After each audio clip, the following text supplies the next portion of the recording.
Olá pessoal, tudo bem? Valber Siqueira na área, queira ou não queira, e mais um vídeo aqui para vocês. Para você que vai fazer a prova agora, nesse final de semana, do município de Eusébio, algumas dicas finais aqui. Sou o professor Valber Siqueira, sou advogado desde 1995, sou especialista em Direito e Processo Administrativo e já fui servidor público do município de Fortaleza. Sou dono desse canal com mais de 410 mil visualizações. Para você que não é inscrito aqui no canal, convido você a se inscrever, apertar o joinha se achar que eu mereça e também apertar o sininho para ser notificado toda vez que eu publicar um vídeo novo. Algumas dicas para vocês, né? Um dos temas que cairá na prova de vocês é a parte referente aos princípios. Vamos lembrar que existe o princípio da legalidade, também existe o da impessoalidade, da moralidade, da publicidade e da eficiência, que são os chamados princípios explícitos ou expressos, constantes lá no caput do artigo 37 da Constituição Federal. A legalidade: o agente público só pode fazer aquilo que a lei autorizar ou permitir. A impessoalidade, que está ligada à neutralidade, à imparcialidade, que tem conexão com a finalidade que é o interesse público primário, que é o interesse da coletividade, que tem uma conexão na parte dos poderes administrativos, mais especificamente no uso e no abuso de poder, já que, quando a finalidade é ferida, existe o desvio de poder, que é uma das espécies de abuso de poder. Vamos lembrar também, da moralidade, que está ligada à ética na administração, está ligada à probidade, que está ligado à honestidade, contrato da coisa pública. Lembrar a publicidade, que não é absoluta, que encontra exceções. A publicidade, que não é só a divulgação oficial dos atos do governo, mas também permitir que o pagador de impostos, que o particular, que o cidadão, que a cidadã possa controlar os gastos públicos. Lembrando que a publicidade que traz a eficácia dos atos administrativos e, por ela não ser absoluta, admite exceções, como as situações que envolvem segurança nacional. A eficiência, que está ligada à presteza, à perfeição, o rendimento funcional.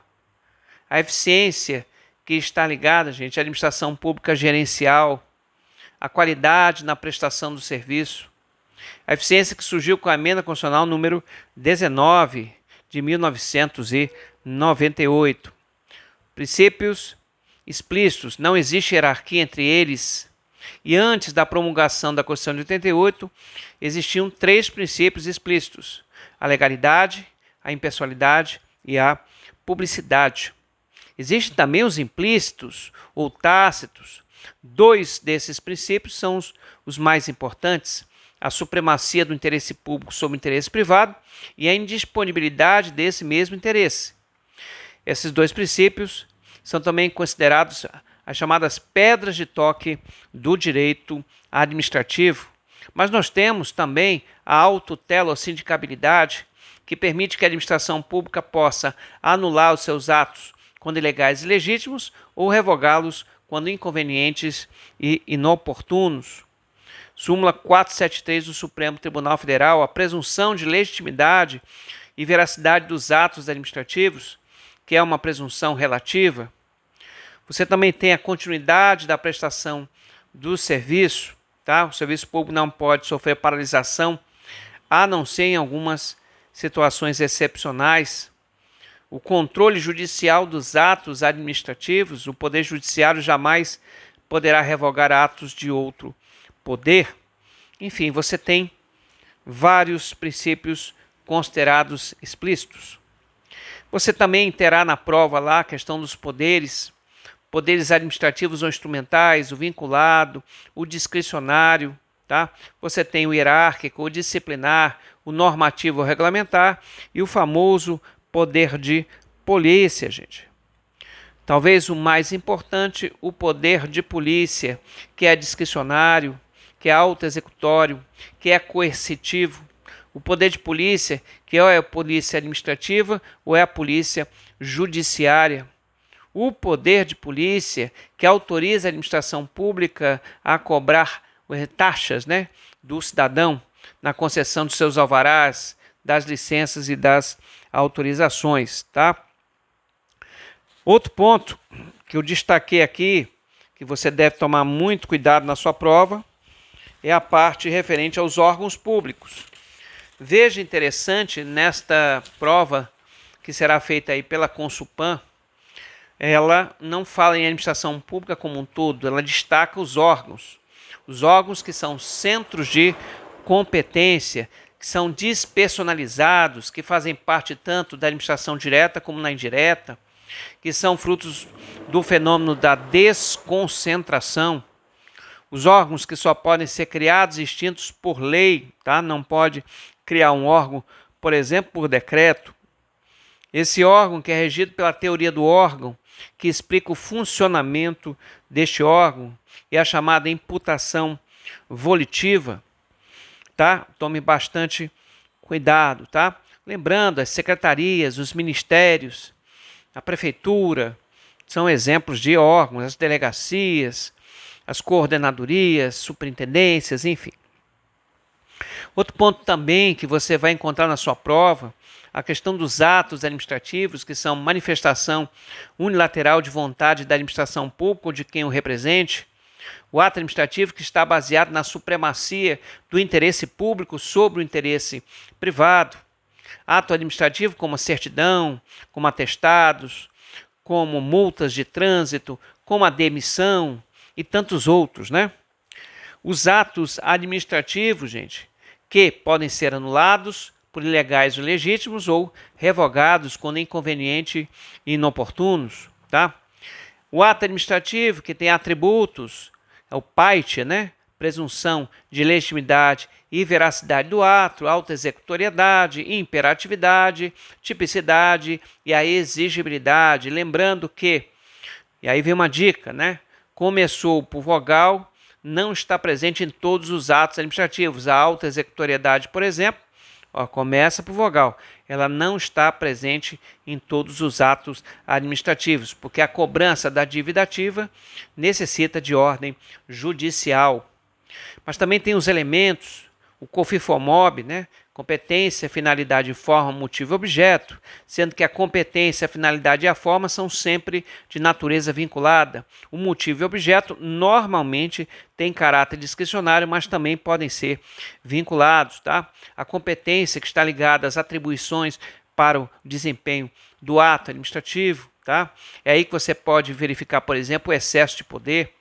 A finalidade, tá? Que está ligado ao objetivo imediato do ato, que está ligado ao interesse público. A forma é a maneira como o ato se exterioriza, como você enxerga o ato. Normalmente a forma é escrita. O motivo, que é o porquê do ato, certo? E o objeto, o conteúdo ou móvel do ato, que seria o objetivo do ato, ou objetivo imediato deste ato, o conteúdo do ato, tá certo? Por exemplo, numa multa de trânsito, o objeto é o seu caráter pedagógico, tá?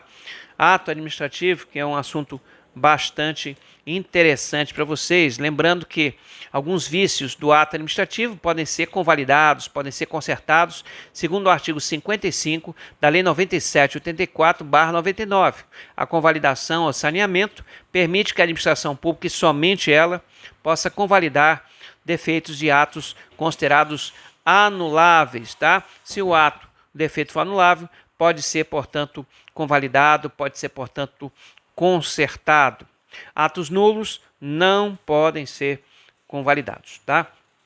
Você também deve observar aí, depois da parte referente a atos, gente, que você vai encontrar aqui aquelas diferenciações, né, dos agentes públicos. Lembrar que agente público tem uma definição interessante na Lei 8429/92, que é a lei que combate os atos de improbidade administrativa, que também estará na sua prova, tá, gente? Lá tem um conceito bem amplo do que seria um agente público. Lembrando que o agente público é o gênero e tem várias espécies. E na prova de vocês, atentem para a espécie agentes administrativos, que por sua vez se divide em estatutários, seletistas e temporários, tá?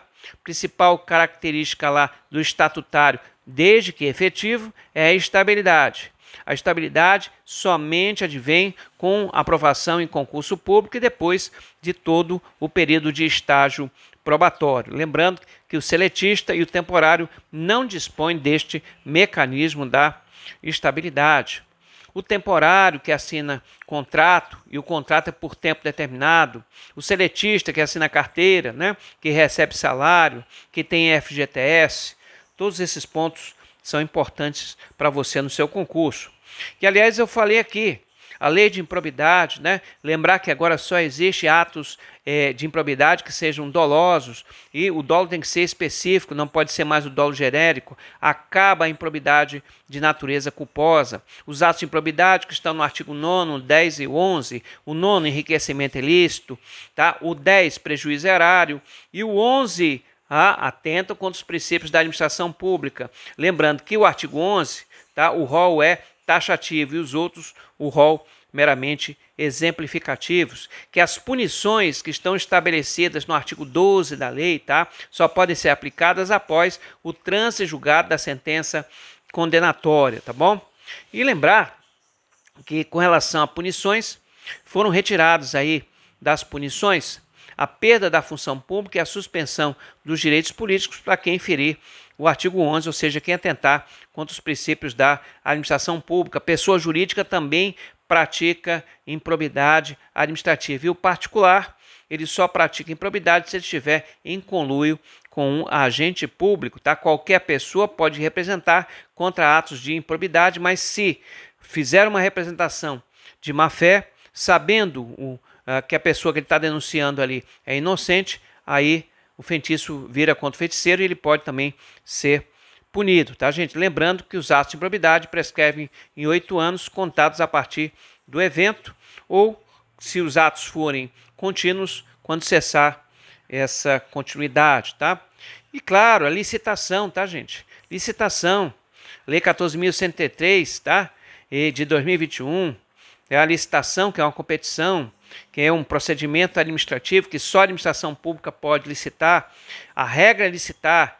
Se não tiver competição, aí entra aqueles casos da dispensa de licitação ou inexigibilidade. Especificamente, se não tiver competição, é inexigibilidade, na verdade, tá? A dispensa, há uma possibilidade de se fazer a licitação ou não, tá? É bom eu destacar para não ter problema, tá?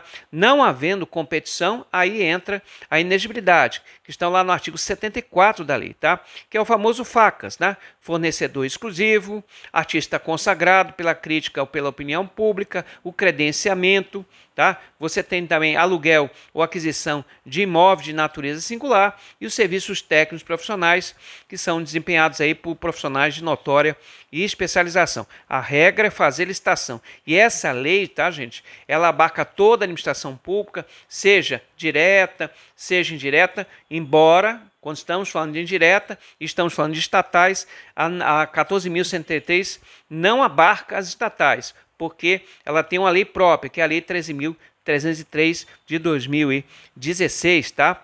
E outro ponto também, não confunda as modalidades de licitação com os critérios, tá, gente? O critério está ligado à questão do julgamento, que por sua vez, lá no artigo 5º diz que é o julgamento de natureza objetiva. Os critérios, menor preço ou maior desconto, maior retorno econômico, maior lance, tá? Melhor técnica é o conteúdo artístico, técnica e preço são exemplos aí de critérios utilizados em licitação, tá, gente? E que modalidades são? Concorrência, o pregão, tá? Você também tem a parte referente ao concurso, ao leilão e a grande novidade, o diálogo competitivo, tá, gente? Que é a grande novidade, tá? E que, uma curiosidade, o diálogo competitivo é a única modalidade que possui 2 editais. Tá bom, gente?